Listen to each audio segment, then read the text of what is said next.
Hello শিক্ষার্থী বন্ধুরা, আসসালামু আলাইকুম। আশা করি সকলে ভালো আছো। তো আজকে আমরা আইসিটি চতুর্থ অধ্যায়ের আরও একটি নতুন টপিকস এবং গুরুত্বপূর্ণ টপিকস নিয়ে আলোচনা করব, সেটা হচ্ছে ছবি প্রদর্শন।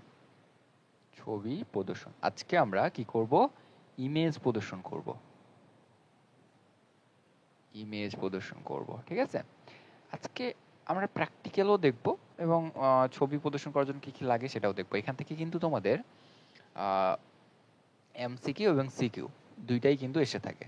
তোমরা সিকিউগুলো যদি সলভ করো, সৃজনশীল সলভ করতে চাও, তাহলে দেখবা যে গ নাম্বার বা ঘ নাম্বার কোশ্চেনে ছবি প্রদর্শন করার কথা কিন্তু বলে, ঠিক আছে? তাও বুঝতেই পারতেছো আজকের ভিডিওটা অনেক বেশি ইম্পর্ট্যান্ট। তো তোমরা একটু মনোযোগ দিয়ে দেখো, খুবই সিম্পল, খুবই সহজ। আমরা আজকে প্র্যাকটিক্যাল সহ দেখবো কিভাবে ওয়েব পেজে একটা ছবিকে শো করতে হয়, ঠিক আছে? ওকে, তাহলে ছবি ছবি প্রদর্শন করার জন্য আমাদের একটা মাত্র ট্যাগ লাগবে, একটা মাত্র ট্যাগ লাগবে, এবং ট্যাগটার নাম হচ্ছে ইমেজ ট্যাগ। ট্যাগটার নাম হচ্ছে ইমেজ ট্যাগ, এবং এটার কোনো ক্লোজিং অংশ নাই। এটার কোনো ক্লোজিং অংশ নাই, যার ফলে এটা হচ্ছে একটা ইমটি ট্যাগ। এটা হচ্ছে একটা ইমটি ট্যাগ। ওকে, তাহলে ছবি প্রদর্শন করার জন্য আমাদের কয়টা ট্যাগ দরকার? একটা ট্যাগ দরকার। ট্যাগটার নাম কি? Image tag. ডান। এবার চলে আসো অ্যাট্রিবিউট। অ্যাট্রিবিউটই মেইনলি আমাদের মনে রাখতে হবে, ঠিক আছে? তাহলে অ্যাট্রিবিউট। ওকে, এখন আমাদের মনে রাখতে হবে ছবি প্রদর্শন মানে পিকচারের বেশ কিছু অ্যাট্রিবিউট রয়েছে। তার মধ্যে সবচেয়ে মোস্ট ইম্পর্টেন্ট অ্যাট্রিবিউট হচ্ছে source attribute. Source attribute, source attribute. তারপর সোর্স অ্যাট্রিবিউটের সাহায্যে হচ্ছে আমরা কি করব? ছবিটার লিঙ্কটা দিব, ইমেজের ইউআরএলটা দিব, ঠিক আছে? এখানে আমরা কি দিব? ইউআরএলটা দিব। ইউআরএল মানে ইউনিভার্সাল রিসোর্স লোকেটর, মানে আমরা ঠিকানা, ইমেজের ঠিকানাটা দিব হচ্ছে এই ইউআরএল অ্যাট্রিবিউটটা ইউজ করে। ওকে, তাছাড়াও আমরা কি করতে পারি? তাছাড়াও আমরা হচ্ছে ইমেজের হাইট চেঞ্জ করতে পারি। ইমেজে কি করতে পারি? হাইট ইচ্ছা মতো দিয়ে দিতে পারি। আবার ইমেজের ওয়েটও দিতে পারি, ওয়েটও দিতে পারি। এছাড়া আর কি দিতে পারি? এছাড়া আরেকটা আমরা মোস্ট ইম্পর্টেন্ট মনে রাখবো, এএলটি। এএলটি নামে একটা অ্যাট্রিবিউট আছে, অল্টারনেটিভ টেক্সট। অল্টারনেটিভ টেক্সট, যদি কোনো কারণে একটা পিকচার প্রদর্শন না হয়, তাহলে ওই পিকচারটার পরিবর্তে কি দেখাবে?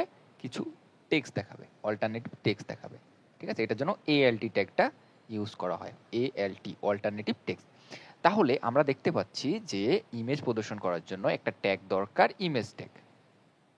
এছাড়া মোটামুটি 4টা অ্যাট্রিবিউটের কাজ দেখব। তার মধ্যে মাস্ট বি লাগবে সোর্স অ্যাট্রিবিউট। এটার মধ্যে আমরা হচ্ছে ইউআরএলটা দিব। কার ইউআরএল? যে ইমেজটা শো করবো তার ইউআরএল, মানে ঠিকানাটা দিব। তারপর কি করব? তারপর এটা হাইট পরিবর্তন করতে পারবো, ওয়েট পরিবর্তন করতে পারবো, এটার পরিবর্তে একটা অন্য টেক্সট ইউজ করতে পারবো, অল্টারনেটিভ টেক্সট। এই 4টা অ্যাট্রিবিউট মনে রাখবা, ঠিক আছে? ডান। তাহলে আমরা ছবি প্রদর্শন করার জন্য কী কী লাগে সেটা জানা ফেললাম। এবার আমরা চলে যাব হচ্ছে প্র্যাকটিক্যালে। ওকে, তো এই যে এই ফোল্ডারে হচ্ছে আমার এই যে পিকচারটা আছে, এই যে পিকচারটা দেখো। আমি পিকচারটার উপর যাওয়ার পর দেখো কি দেখাচ্ছে? যে জেপিজি ফাইল। এটা হচ্ছে জেপিজি ফাইল। আচ্ছা, আমরা এটা একটু প্রপার্টিসে যাই।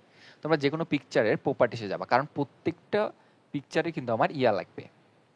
পিকচারটা হচ্ছে টাইপ কি? পিকচারে কিন্তু কিছু টাইপ থাকে, জেপিজি, পিএনজি, গিফ, এই টাইপের ফাইলের টাইপ থাকে।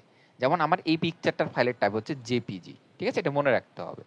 এবং এই পিকচারটার নাম কি? পিকচারের নাম হচ্ছে আইসিটি, তার মানে আইসিটি ডট জেপিজি। এটা হচ্ছে আমার এই পিকচারটা, ফুল পিকচারটা, ঠিক আছে? এই পিকচারটা আমি প্রদর্শন করবো। এই পিকচারটা প্রদর্শন করার জন্য আমার এই যেখানে একটা এইচটিএমএল কোড আমি লিখে রাখছি, এটা আমি একটু রান করি। ওকে, কোডটা রান হয়েছে, কিন্তু কোনো কিছু দেখাচ্ছে না, কারণ আমাকে কোড করতে হবে, ঠিক আছে? ওকে, তো আমার এইখানে হচ্ছে ভিজুয়াল স্টুডিও কোড আছে, আমি এখানে কোডটা লিখবো। ওকে, তা আমি সর্বপ্রথম একটা হেডিং দিয়ে দিই। সর্বপ্রথম একটা কি দিয়ে দিই? হেডিং দিই। তোমাদের ইচ্ছা, দিতে পারো না দিতে পারো, তবে হেডিং এর কাজ তোমরা দেখছো যে আমরা কি করব? পিকচার দেখাবো, পিকচার। ওকে, হেডিংটা দিয়ে দিলাম, রান করলাম, পিকচারটা শো হয়ে গেছে। ওকে, মানে পিকচার লেখাটা শো হয়ে গেছে। এবার আমাদের পিকচার প্রদর্শন করতে হবে। পিকচার প্রদর্শন করার জন্য কোন ট্যাগ দরকার? ইমেজ ট্যাগ দরকার। ইমেজ ট্যাগ নিলাম। এই যে অটোমেটিকলি দুইটা অ্যাট্রিবিউট চলে আসছে, আমরা এই অ্যাট্রিবিউটগুলো একটা একটা করে নিজে থেকে দিয়ে দেখবো। Source attribute. সোর্স অ্যাট্রিবিউটের ভিতর কি দিতে হবে? আমাকে পিকচারের ইউআরএলটা দিতে হবে। আমি যেখানে এইচটিএমএল কোডটা রাখছি ওখানেই কিন্তু পিকচারটা আছে, এবং পিকচারটা কি নামে আছিল? আইসিটি, এই যে আমার এখানে শো করতেছে icd.jpg নামে ছিল, এই যে দিয়ে দিলাম, দিয়ে কন্ট্রোল এস দিলাম এবং এখানে আমি একটু রান করে দিলাম। দেখো আমার পিকচারটা কিন্তু শো হয়ে গেছে। কত সিম্পল, কত সহজ একটা পিকচার প্রদর্শন করা। জাস্ট ইমেজ নামে একটা ট্যাগ নিতে হবে, সোর্স নামে একটা অ্যাট্রিবিউট নিতে হবে, পিকচার ইউআরএলটা দিয়ে দিতে হবে জাস্ট। তাহলে আমার হচ্ছে পিকচারটা কি হবে, প্রদর্শন হয়ে যাবে। ডান, পিকচার প্রদর্শন হয়ে গেল। আচ্ছা, আমি এখন বললাম যে পিকচারটা পরিবর্তে আমি অন্য কোনো লেখা দেখাবো যদি পিকচারটা প্রদর্শন না হয়।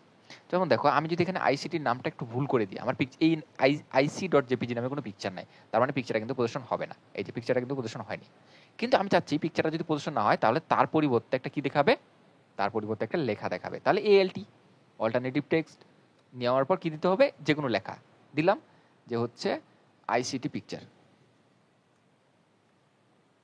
সেভ দিলাম কন্ট্রোল এস চাপে এবং এটাকে রিফ্রেশ করলাম। দেখো আমার পিকচারটা কিন্তু শো হয়নি, কারণ পিকচারটা ভুল দিচ্ছি আমি। কিন্তু পিকচারের পরিবর্তে কি দেখাচ্ছে, লেখাটা দেখাচ্ছে। এই দেখো আইসিটি পিকচার লেখাটা কিন্তু শো করতেছে।